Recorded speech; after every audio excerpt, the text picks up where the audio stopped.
I do have to say the monsoon has made all my plants happy. I bet. Plants that were kind of drooping, all of a sudden they're springing right back up. And your water bill, right? The water bill's a little At least good. when you Yeah, get it, it'll be a little less. Turn your water off a little bit. But for the most part, our summers are brutal on vegetation. So do you want to garden during the summer? Well, there's actually some things that you can plant in the summer for fall, and Carmen's live with that. Also ways to keep things going even when we get that extreme heat. Uh-oh. Yeah, it's sticky out there, huh? Got a glow going, Carmen? This is me. Oh, gardening is not my thing, but I'm gonna teach you guys a few things or two this morning. So basically, here's the thing. There's plants that you can plant during this monsoon season. It's really hectic weather right now, but there's some plants that you can plant that will actually stay alive and they'll be beautiful. So I have an expert with me, Tony Kasowski. He's an expert in the garden, because I'm not. So tell me a little bit about some of the plants that we have here inside of this garden. Well, here we've got a really big selection of different edible and medicinal plants, also some beneficial insect attractors like our flowers.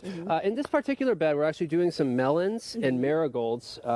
And this is going to be a really good summer crop, the melons. You can actually plant those by seed right now, as well as the cucumbers. And one more thing that's really popular to plant around this time of year is actually your winter squash or pumpkins. If you do a pumpkin right now, that'll actually be ready to harvest right around Halloween. So that's a good one. Some more crops that you can do right now are going to be your basils.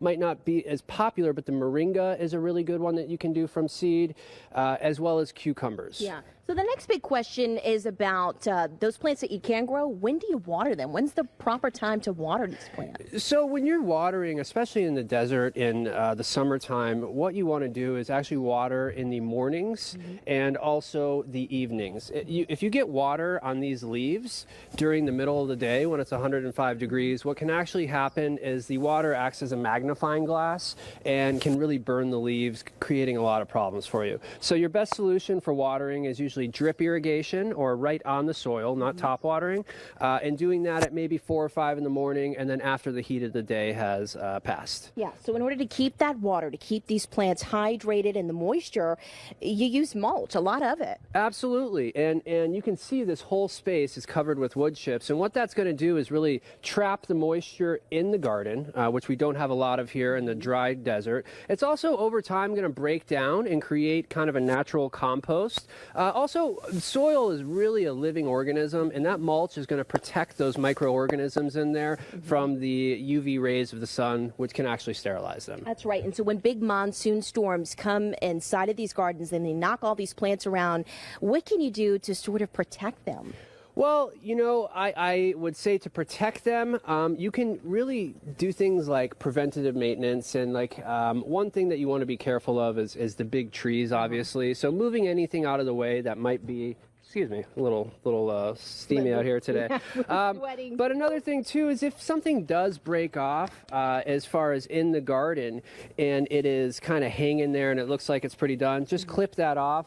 One thing I also want to talk about too is kind of heat damage. On some of these citrus trees, you'll see a little bit of yellowing. Yeah, I do see that now too. I see the yellow. Now, I will leave that on until actually the end of summertime, because this is actually, if we cut this off, then we're just going to be exposing more leaves to yellow.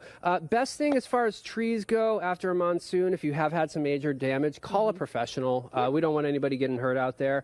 And another thing too is a lot of times they can be saved if about 50% of the canopy or more is still around. That's right. And I think another really important thing here too is that you're also encouraging people to kind of protect the plants with like shading cloths or soils and things like that. Absolutely. You know, our temperatures obviously kind of spike here some days to 115, 120. A 50% shade cloth is going to be a really great way to cool the space, protect those leaves from those hot summer temps. And the mulch will also do the same thing too. The soil temperature is going to be, the soil is going to be insulated, so the temperature of the soil is going to be considerably less. And is that what this mulch does or helps to do? Because we were going to put some mulch actually inside of here. I don't really know if I can help you too much, but right here, I'll show you how it's done here. And so we're just adding a nice little woody material later. You could do this also with like a straw, any kind of really like old leaves or anything. This is really one of the best things you can do to encourage your soil microbiology,